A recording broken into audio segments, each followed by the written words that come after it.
और क्योंकि यहाँ मरीज किडनी के बीमारी के मरीज बहुत हैं और किडनी की बीमारी एक ऐसी है कि ये कुछ हम लोगों की डॉक्टर साहब लोग बताएंगे जो इसके एक्सपर्ट हैं कि कुछ हमारे जेनेटिक कैरेक्टर से जुड़ी होती है, कुछ खान पान से जुड़ी होती है, कुछ अपने आहार विहार से जुड़ी होती है।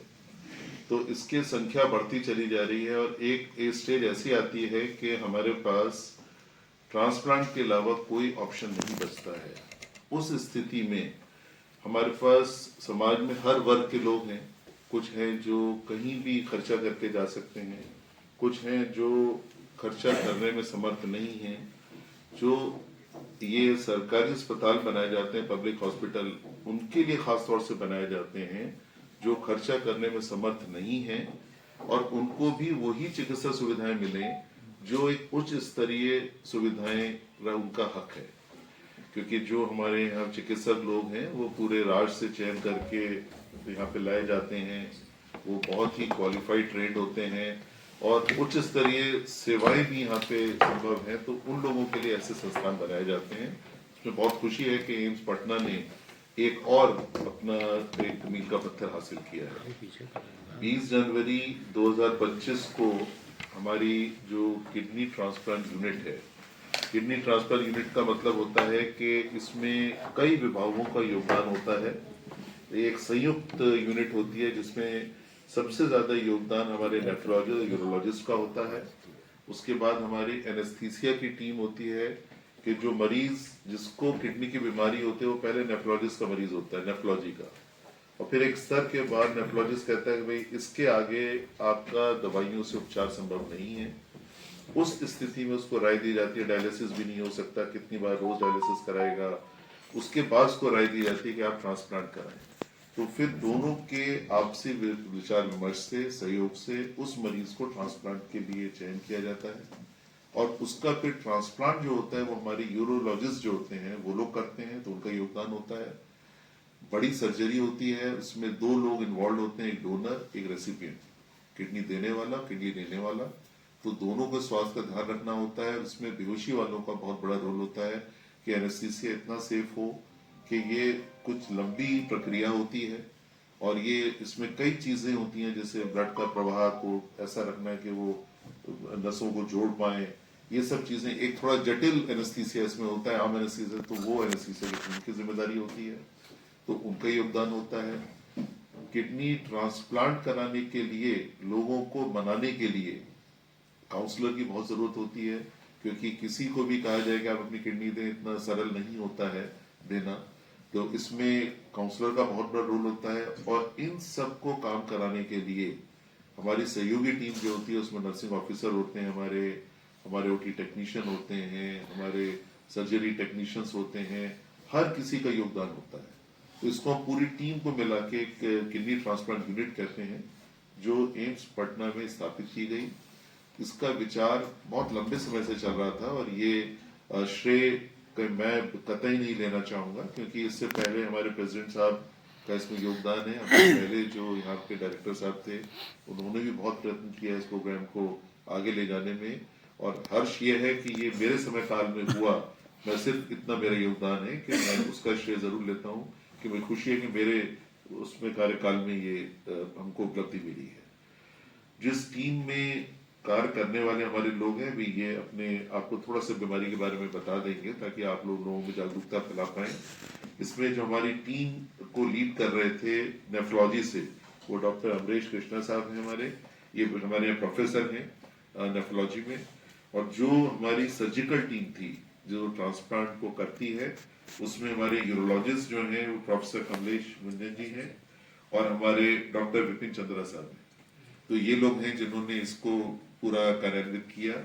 और इसमें जैसे मैं बता रहा था बेहोशी का बहुत बड़ा योगदान होता है, तो उसमें हमारे प्रोफेसर रमेश बदानी जो हेड हैं एनेस्थीसिया विभाग के, और उनके सहयोगी डॉक्टर अजीत और डॉक्टर अभ्युदय कुमार और डॉक्टर नीरज, तीनों लोगों ने अपना योगदान, बहुत महत्वपूर्ण योगदान दिया है।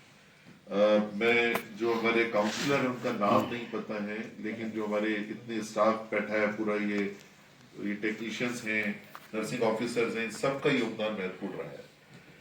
जब हम कोई नया कार्यक्रम शुरू करते हैं तो इसमें थोड़ा सा हमको हैंड होल्डिंग की जरूरत पड़ती है, क्योंकि नया कार्यक्रम बड़ा सर्जरी है। सक्षम ये हमारी टीम पूरी थी, लेकिन ये एक नियम होता है कभी भी आप ट्रांसप्लांट प्रोग्राम शुरू करते हैं तो जो संस्था जहां पर ये संख्या में बहुत किया जा रहा है वो लोग शुरू की कुछ सर्जरी में आपका सहयोग देते हैं, उनकी उपस्थिति अनिवार्य मानी जाती है। तो संस्थान ने पीजीआई चंडीगढ़ जहां संख्याओं में देश में पहले 3 संस्थानों की हम गिने तो संख्याओं में जो ट्रांसप्लांट हो रहा है वो पीजीआई चंडीगढ़ में हो रहा था, और उसमें वहां के एक डॉक्टर साहब हैं जो यूरोलॉजिस्ट हैं, प्रोफेसर दीपेश कन्वर जी। दीपेश कन्वर जी वहाँ प्रोफेसर है पीजीआई चंडीगढ़ में। उनको हम लोगों ने एक एक्सटर्नल सपोर्ट के लिए इनवाइट किया था, वो रहे हैं। 2 ट्रांसप्लांट अभी हुए हैं, और 2 ट्रांसप्लांट में जो पहला ट्रांसप्लांट हुआ था वो 20 जनवरी 2025 को हुआ। जो एक 34 वर्षीय सज्जन थे जो सीतामढ़ी के रहने वाले हैं, और उनके माताजी जो 56 वर्ष की हैं, उन्होंने किडनी डोनेट की। तो ये हमारा पहला ट्रांसप्लांट हुआ जो 20 जनवरी को किया गया। दूसरा ट्रांसप्लांट जो किया गया वो 21 जनवरी को किया गया। वो 19 वर्षीय एक एमबीबीएस की छात्रा है जो पढ़ कहीं और रही है, लेकिन रहने वाली वो जहानाबाद की है। तो उस बच्ची का, वो स्वयं मेडिकल स्टूडेंट है, उसका ट्रांसप्लांट किया गया, और उसके पिताजी जो 53 वर्षीय हैं उन्होंने अपनी किडनी डोनेट की। तो ये 2 ट्रांसप्लांट किए गए, और खुशी की बात यह है डॉक्टर साहब लोगों ने बताया कि दोनों मरीज, चारों, मतलब हम चारों ही कहेंगे कि चारों ही स्वस्थ हैं, क्योंकि इन लोगों के पैरामीटर होते हैं कि पेशाब का बनना, यूरिन का आउटपुट जो होता है बहुत इंपॉर्टेंट पैरामीटर होता है, वो इनकी उम्मीदों के हिसाब से भी ठीक चल रहा है।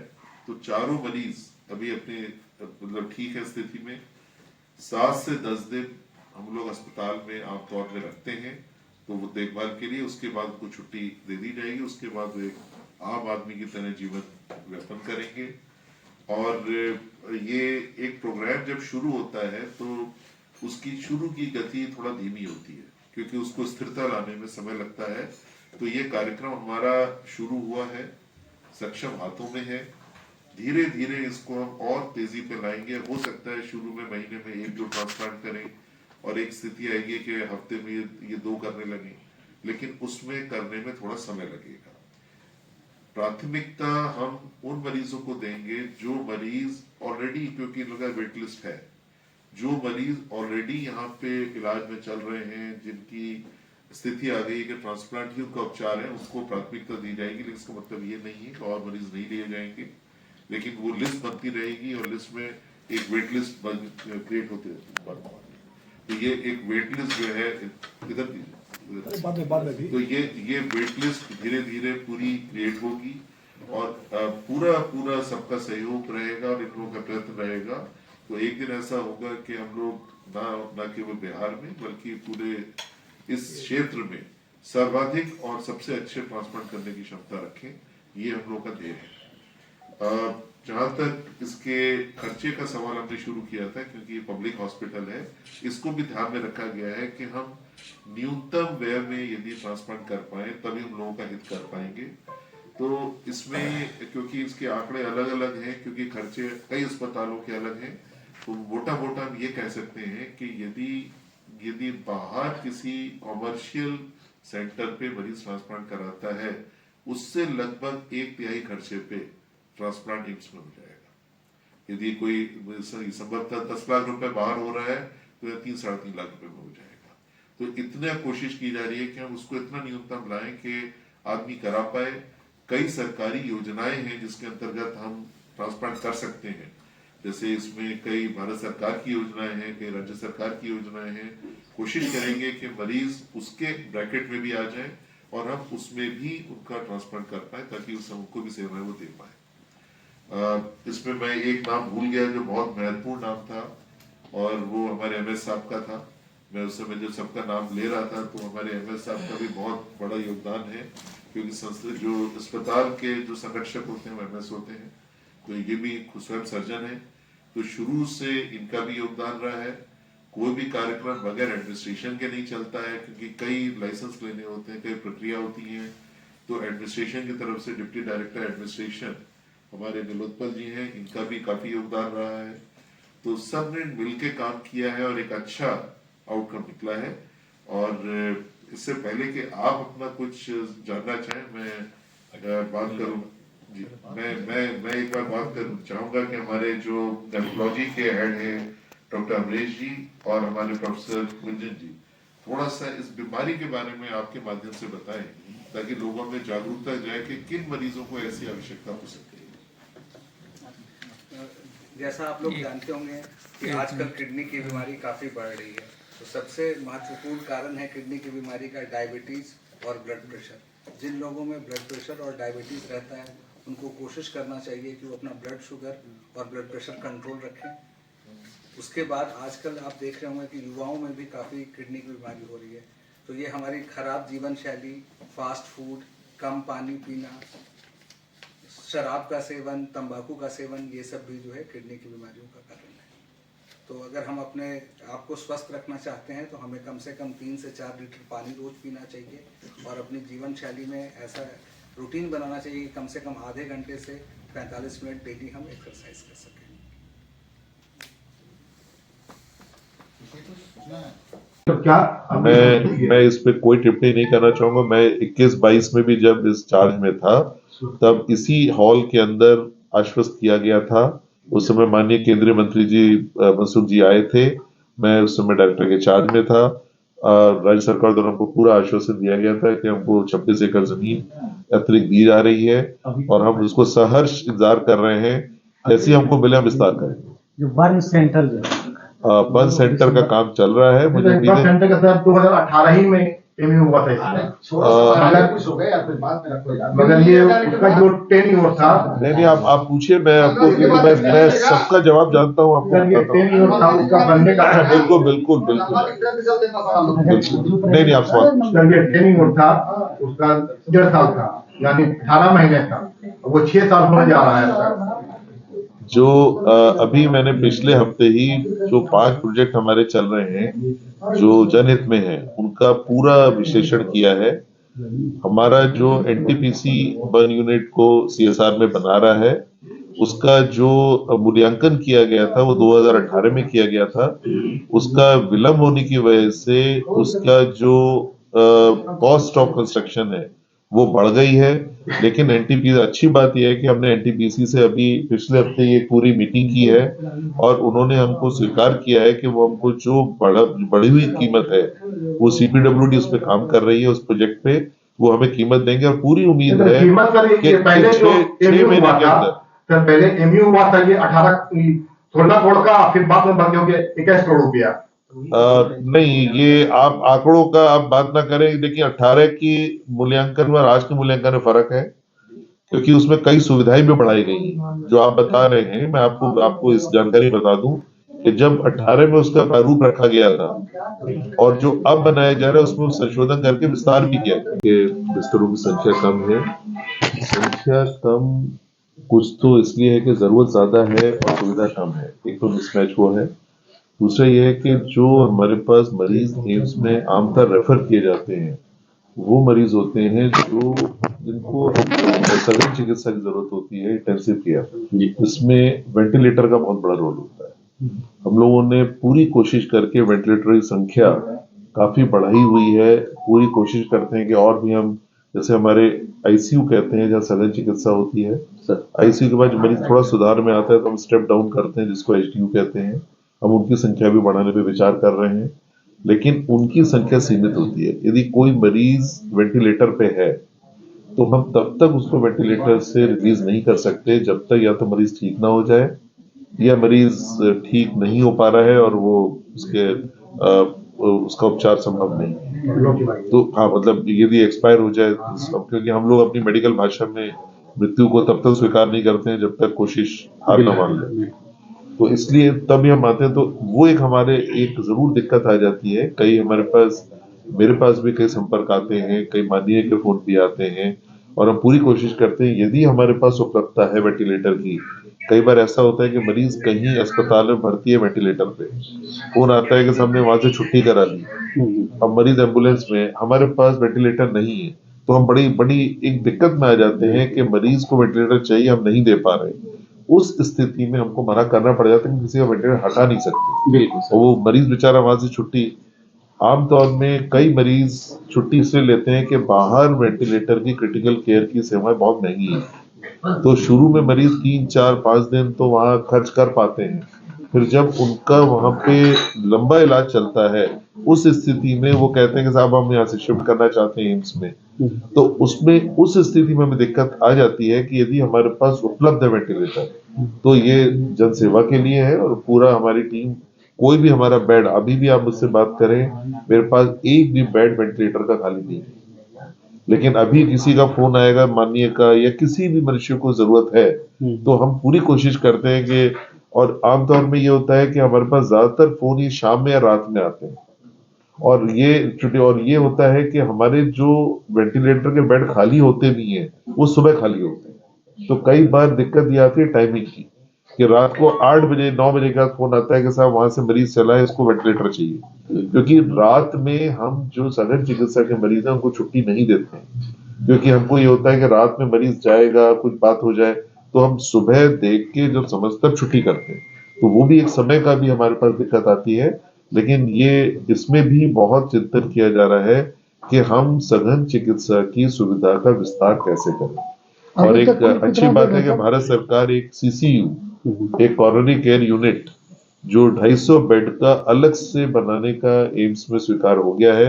आपने देखा होगा बिल्डिंग बन रही है, थोड़ा सा डिले हो गई है, लेकिन मुझे उम्मीद है 6 महीने के अंदर वो बिल्डिंग हो जाएगी तो हमारे क्रिटिकल केयर के 250 बेड और तैयार हो जाएंगे, तो हम एक बड़े विस्तार पे सेवाएं इसमें सघन चिकित्सा में दे पाए। अभी कितना बेड है? अभी 120 हमारे ICU के बेड हैं और उससे नीचे HDU के होते हैं। और ICU का मतलब ये होता है कि हमारे पास अलग अलग ICU के बेड होते हैं। बच्चों का ICU अलग होता है, नवजात का अलग होता है, न्यूरो का अलग होता है, कार्डियक का अलग होता है, जनरल ICU अलग होते हैं। फिर भी उन सबको भी हम जोड़े तो 120 हमारे पास। ICU का मतलब हर बेड में वेंटिलेटर, क्योंकि उसके बाद तो हम लोग पूरी कोशिश करते हैं कि इसमें सहयोग देने की, लेकिन हाँ कई बार हम लोग विफल रहते हैं। ये बात आपका सही है। बिना वेंटिलेटर वाला मरीज भी रेफर होता है सर एम्स में, वार्ड से रेफर इस पे मैं इस चीज को स्वीकार नहीं करूंगा, क्योंकि ये ऐसा, क्योंकि मैं स्वयं चिकित्सक हूँ, यदि मैंने किसी मरीज को भर्ती किया है तो मैं वो मेरे भरोसे पे होता है, तो कोई चिकित्सक मैं नहीं समझता हमारा यहाँ से जान पूछ के उसकी छुट्टी करेगा जिसको भर्ती किया हुआ है। भर्ती किया हुआ नहीं सर जी, जो IPD में आता है वहां से जो है बिना देखे हुए उनको जो है, हम लोग का भाषा में IPD का मतलब भर्ती, OPD का मतलब जो बाहर से दिखा रहा है। सर नीको का भी यहाँ पर कमी है इमरजेंसी में उसका न्यूनेटल ICU। हाँ, न्यूनेटल ICU के अभी कल ही मैंने एक वो लिया है, भ्रमण किया है।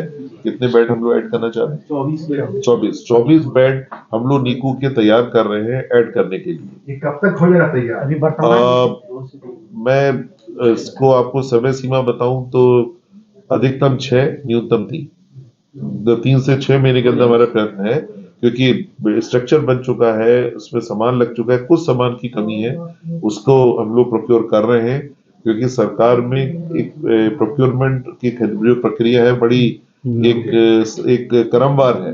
तो वेंटिलेटर भी यहाँ आपके बहुत खराब चल रहे हैं। इसका कारण ये है कि बायोमेडिकल इंजीनियर की पोस्टिंग यहाँ नहीं है। नहीं, बायोमेडिकल इंजीनियर आप सर्जन दादा बताएंगे। नहीं, मुझे मैं स्वयं सर्जन हूँ, मुझे, और मैं एम्स पटना के प्रभार में पहले भी 9 महीने रहा हूँ। 21-22 में भी मेरा प्रभार था, तो मैं संस्थान के बारे में पहले भी जानता हूँ, आज भी मैं इसको सूक्ष्मता से जानता हूँ। वेंटिलेटर जितने हमारे ICU बेड हम आपको 120 बता रहे हो, सब पे वेंटिलेटर सुचारू है। इसके अलावा हम लोगों ने संख्या निकाली है, 20 के करीब वेंटिलेटर हैं जिसमें तकनीकी प्रॉब्लम है, उसको हम ठीक करा रहे हैं। आप जो बता रहे हैं 20 के करीब के फाइल हमारी चल रही है, हमने स्वयं देखी है, उसमें कुछ तकनीकी प्रॉब्लम है, उनको ठीक कराने के लिए जो रिपेयर मेंटेनेंस, उसके लिए हम लोग प्रयत्न कर रहे हैं, तो वो 20 हमारे पास और जुड़ेंगे। इसके अलावा जो हमारे वेंटिलेटर हैं, कुछ हमारे नई सेवाएं शुरू हुई, जैसे कार्डियोलॉजी में अभी मैंने आज ही एक फाइल स्वीकृत की है कि कार्डियोलॉजी में 12 वेंटिलेटर का एक अलग से वो एक कार्डियक यूनिट बनाना चाहते हैं, वो मैंने आज ही फाइल स्वीकृत की है, क्योंकि पहले कार्डियोलॉजी में चिकित्सक नहीं थे तो इसलिए वो विभाग डेवलप नहीं हो पा रहा था। आज ही मैंने उस फाइल को स्वीकृत किया है कि 12 वेंटिलेटर खरीदने के लिए उन्होंने कहा है कि 12 बेड वो अपने क्रिटिकल केयर के अलग बनाना चाहते हैं, तो वो संख्या में हमें मतलब इजाफा देगा। तो कोशिश पूरी हो रही है इसको बढ़ाया जाए। सर एक आंकड़ा के क्या टेक्निक है ट्रांसप्लांट का? ट्रांसप्लांट के लिए सबसे पहले तो मरीज को नेफ्रोलॉजी डिपार्टमेंट में आना होता है और एक डोनर चिन्हित किया जाता है जिसका ब्लड ग्रुप कंपैटिबल हो, और उसके बाद जटिल प्रक्रिया है वर्कअप की जिसमें लगभग 2 महीने लगते हैं। 2 महीने के बाद उसके सब डॉक्यूमेंट्स भी कुछ होते हैं जो ज़रूरी है ट्रांसप्लांट के लिए। उसके बाद उनका ऑथराइजेशन होता है बिहार सरकार के स्वास्थ्य विभाग द्वारा। ऑथराइजेशन होने के बाद ही उनको ट्रांसप्लांट की डेट दी जाती है। ट्रांसप्लांट के बाद लगभग 14 दिन तक वो हमारे अस्पताल में रहता है, फिर उनकी छुट्टी हो जाती है और उनकी दवाइयाँ जीवन भर चलती है, और शुरू के साल में महीने में एक बार और फिर बाद में जो है 3 महीने में एक बार उसे फॉलोअप के लिए भी आना पड़ता है। क्या एम्स में इमरजेंसी ऐसे किडनी जिसका फेलियर हो चुका है, इमरजेंसी में उसका जो है ट्रांसप्लांट किया जा सकता है? ट्रांसप्लांट एक इमरजेंसी प्रोसेस नहीं है। ट्रांसप्लांट एक इलेक्टिव प्रोसेस है जिसके लिए कानूनी प्रक्रिया भी है। तो इमरजेंसी प्रोसीजर नहीं है जिसे इमरजेंसी में किया जा सके। ये आपको जो है एक फिक्स्ड टाइम दे करके ही ऑपरेशन किया जाता है। अपना परिचय। मेरा नाम प्रोफेसर अमरेश कृष्णा है। मैं नेफ्रोलॉजी में हेड ऑफ द डिपार्टमेंट हूँ। लगाया गया है सुअर के किडनी को जो है लगाया गया है, और कुछ 3 केसेस हुए हैं जिसमें रिजल्ट 3 महीने तक तो ठीक रहा है, पर उसके बाद वो व्यक्तियों की डेथ हो गई। तो ये एक्सपेरिमेंटल बेसिस पे था, सक्सेस नहीं पर ऐसा माना जाता है कि भविष्य में हो सकता है कि 5 साल 10 साल में ऐसा टेक्नोलॉजी हो जाए कि वो जो बैरियर है उसको हम लोग ब्रेक कर सके और जानवर की किडनी आदमी को लग सके। मंकी वगैरह के बारे में जो चर्चा है, नहीं, मंकी वगैरह का सूटेबल साइंटिफिकली नहीं पाया गया, और ये जो सुअर है वो स्पेशली ब्रीडेड है, वो जेनेटिकली मॉडिफाइड है। इसके अलावा लैब ग्राउंड जो किडनीज हैं उस पर काम चल रहा है कि अगर हम इसे लैब में बना पाएं डिफरेंट ऑर्गन्स आर्टिफिशियल, तो जो कृत्रिम है तो उस पर काम चल रहा है। अगर वो अवेलेबल होता है तो फिर ऑब्वियसली अच्छी बात होगी। फिर क्या डिस्कस किया जा सकता, कब तक उसका क्या होती जो चल रहा है? नहीं, अभी तो इस पर रिसर्च ही चल रहा है।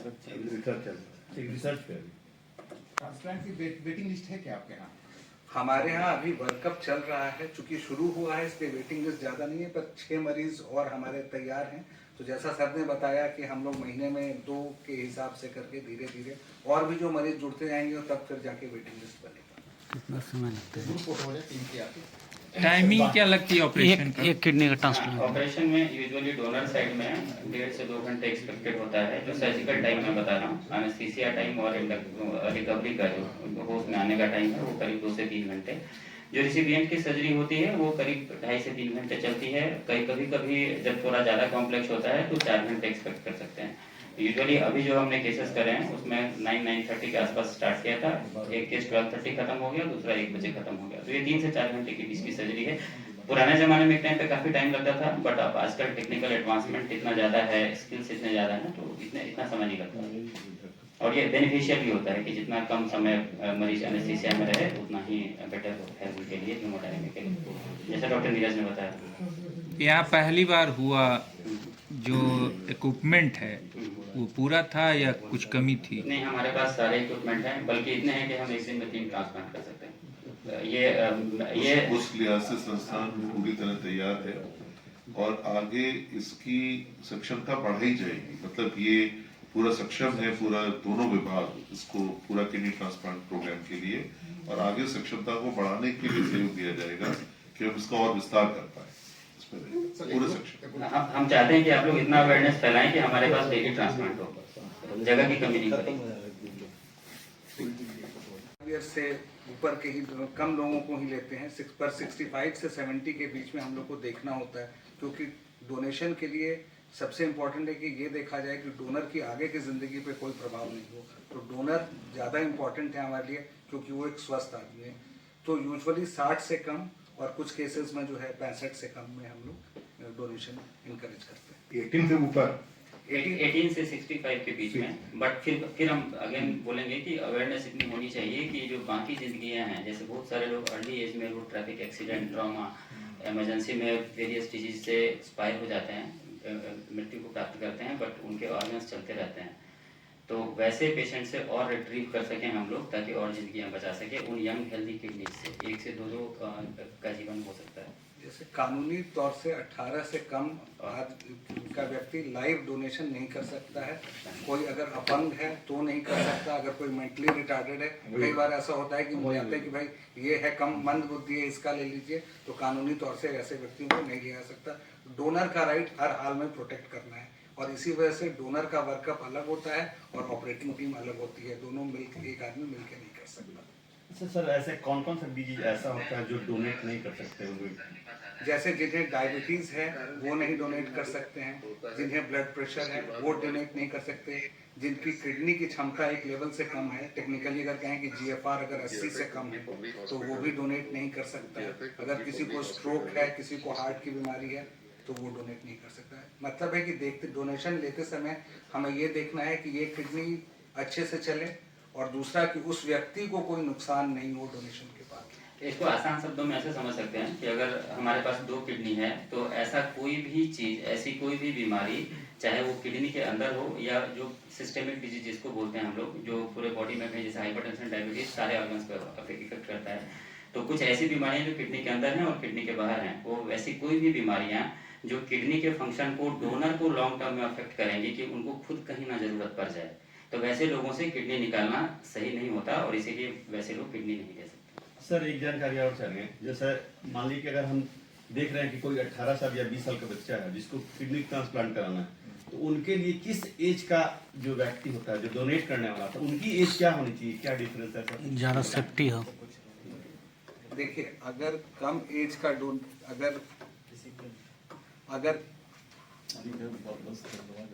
अगर कम एज का डोनर है तो नेचुरली उसकी किडनी फंक्शन एक्सपेक्टेड है कि बढ़िया होगी, पर एज 65 तक का डोनर मिलना इतना आसान नहीं है। तो कोई भी सूटेबल डोनर अगर 60 साल तक का है तो वो किडनी आराम से दे सकता है। किसी एज के व्यक्ति को कोई भी एज का दे सकते हो? 10 साल से कम के उम्र में ट्रांसप्लांट करना टेक्निकली थोड़ा मुश्किल है, यूरोलॉजी ज्यादा अच्छा बता सकते हैं, और यूजुअली 60 साल तक के व्यक्ति का आदमी ट्रांसप्लांट कर सकता है जिसकी लाइफ एक्सपेक्टेंसी कम से कम 5 साल हो, वैसे व्यक्ति का ही। जैसे कोई बहुत बीमार है और उसकी लाइफ एक्सपेक्टेंसी कम है तो किसी जीवित आदमी का किडनी लेके उसमें लगाना उचित नहीं है। नहीं, हम ये जानना चाह रहे हैं सर कि मान लीजिए 25 साल का कोई बच्चा है, क्या 60 वर्ष मैं बता रहा हूँ। आपका जो सवाल था उसको ऐसे समझ सकते हैं कि आप किडनी जो ऑर्गन डोनर हैं उनका एज जितना ज्यादा होगा उनकी किडनी उतने साल चल चुकी है ऑलरेडी। तो इसका 18 साल अगर कट ऑफ है तो 18 साल का नियरर रिलेटिव जितना कम चला हुआ किडनी, जितना हेल्दियर साइड में किडनी, क्योंकि किडनी का क्या है, फंक्शन एज के साथ घटता जाता है। जब हम बच्चे होते हैं फंक्शन 120 के आसपास होता है, जैसे जैसे हम बड़े होते जाते हैं आप एज माइनस करते जाइए, तो वैसे घटता जाता है। तो अगर 18 कट ऑफ है, उससे जितना करीब का किडनी मिल जाए हेल्दी किडनी, उस किडनी की एक्सपेक्टेंसी आगे चलने की उतनी ज्यादा है। तो सर एक चीज और, ये इसका नियम क्या है कि कौन लोग डोनेट कर सकते हैं? देखिए, डोनेशन 2 तरीके के मोटा मोटी है, एक तो लाइव डोनेशन और एक diseased kidney donation. Disease kidney donation मतलब जो ब्रेन डेड आदमी है तो वो कोई भी कर सकता है। लाइव किडनी डोनेशन का यूजुअली फर्स्ट डिग्री रिलेटिव या नियर रिलेटिव जिनको कहा गया है उनका लेना उचित है, जैसे माँ बाप, भाई बहन, पति पत्नी, इवन ग्रैंड पेरेंट्स का जो है, नाना नानी, दादा दादी का अलाउड है। सर कोई ऐसे जानवर भी होता है जिनका किडनी करके मनुष्य सर के पास आता है ऑब्वियसली पहले किडनी खराब को लेके, तो सर यूजुअली वर्कअप करते हैं जैसा सर ने बताया, और फिर जब पेशेंट का इवैल्यूएशन होने के बाद किडनी ट्रांसप्लांट के लिए फिट जब होते हैं तो वो हमारे पास आते हैं ट्रांसप्लांट की सर्जरी कराने के लिए। तो यूजुअली हमारी टीम सर्जरी करती है। आप मीडिया वालों के माध्यम से हम ये चाहते हैं कि आप दूर दराज तक हर जगह ये मैसेज जरूर दें कि किडनी ट्रांसप्लांट जितना जल्दी हो, जितने अर्ली स्टेज में हो जाएं, डायलिसिस की कम से कम जरूरत पड़े, इतना अवेयरनेस हो कि मरीज खुद से वॉलंटरली भी किडनी डोनेट करें, मृत्यु के पश्चात भी ऑर्गन डोनेशन होता है। तो इस चीज़ को आप लोग बिल्कुल जागरूकता फैलाएं कि एक जीवन से कई सारी जिंदगियां बचाई जा सकती हैं। तो आप इसको मीडिया के माध्यम से उस लेवल तक ले जाएं ताकि हम लोग ज़्यादा से ज़्यादा ट्रांसप्लांट कर सकें, क्योंकि अनमेट नीड का मतलब होता है कि जितना रिक्वायरमेंट है देश को और जितना हम लोग कर रहे हैं वो 5% से भी कम है। तो जितना ज़्यादा से ज़्यादा हम लोग ट्रांसप्लांट कर सकें और जितना जल्दी से जल्दी करा सकें, तो वेटिंग लिस्ट जितना भी बनेगा उसका हम लोग देखेंगे आगे इंफ्रास्ट्रक्चर और डेवलप करके सर के माध्यम से कि कैसे और कर सकते हैं। बट मैसेज यही है कि सर जैसा सर ने बताया, जो हैबिट्स हैं, लाइफस्टाइल्स हैं, उस सब के बियॉन्ड जो अभी अनमेट नीड है उसको कितना कर्टेल कम कर सकते हैं, इस पे मीडिया के माध्यम से आप लोग जागरूकता फैलाएं। हमारे डायरेक्टर सर ने ऑलरेडी बताया कि एनेस्थीसिया का रोल बहुत ही अहम है ट्रांसप्लांट वाले पेशेंट्स के लिए, क्योंकि इसमें होता क्या है कि इसमें डोनर को भी एनेस्थीसिया देना होता है और रिसिपिएंट को भी एनेस्थीसिया देना होता है, लेकिन ज्यादा कॉम्प्लेक्स जो एनेस्थीसिया होता है वो रिसिपिएंट के लिए होता है। बट हम लोग के लिए ये बहुत इंपॉर्टेंट है ये बात जानना कि जो डोनर होते हैं उनको किसी भी तरह का एनेस्थीसिया रिलेटेड प्रॉब्लम्स नहीं होना चाहिए, क्योंकि अगर डोनर हमारा अगर एनेस्थीसिया या बेहोशी के दौरान अगर उनको कुछ होता है तो उसके कारण किसी भी सेंटर्स का ट्रांसप्लांट बंद हो सकता है। तो इसीलिए डोनर का एनेस्थीसिया भी बहुत महत्वपूर्ण होता है। और एनेस्थीसिया में जैसे सर ने बताया कुछ सारे स्टेप्स हैं जो कि समझने होते हैं, वो मैं उस भाषा में नहीं आप लोग को बता पाऊंगा क्योंकि वो मेडिकल टर्मिनोलॉजी है। बट इसमें एक सर ने बहुत इंपॉर्टेंट बात रखा था कि इसमें ब्लड फ्लो का प्रवाह को ही कंट्रोल किया जाता है, क्योंकि इसमें इस्केमिक रीपरफ्यूजन इंजरी होने का चांसेस होता है जो हमारे रिसिपिएंट डोनर्स होते हैं। तो उसको बचाने के लिए हम लोग सारा जो पहले से वर्कअप करते हैं टीम के साथ, एनेस्थीसिया के टीम के साथ, सर्जरी के टीम के साथ, नेफ्रोलॉजी के टीम के साथ, और साथ साथ ट्रांसप्लांट के बाद जो पहला 3 दिन से 4 दिन जो होता है 96 आवर्स, वो क्रिटिकल केयर के माध्यम से बहुत ही इंपॉर्टेंट है, क्योंकि वैसे सारे मरीजों को ARDS की संभावना होती है, एक्यूट किडनी इंजरी की संभावना होती है, उसमें इन्फेक्शन का रिस्क अधिक रहता है क्योंकि ये सारे पेशेंट्स इम्यूनोसप्रेसेंट्स पे रहते हैं। तो हमेशा बहुत सारे जैसे वायरल इलनेस हो सकता है जिसके कारण मरीज को बार बार अस्पताल में भर्ती होने की संभावना होती है। इसीलिए ये सब का ख्याल रख के एक टीम एफोर्ट से ये काम किया जाता है। धन्यवाद।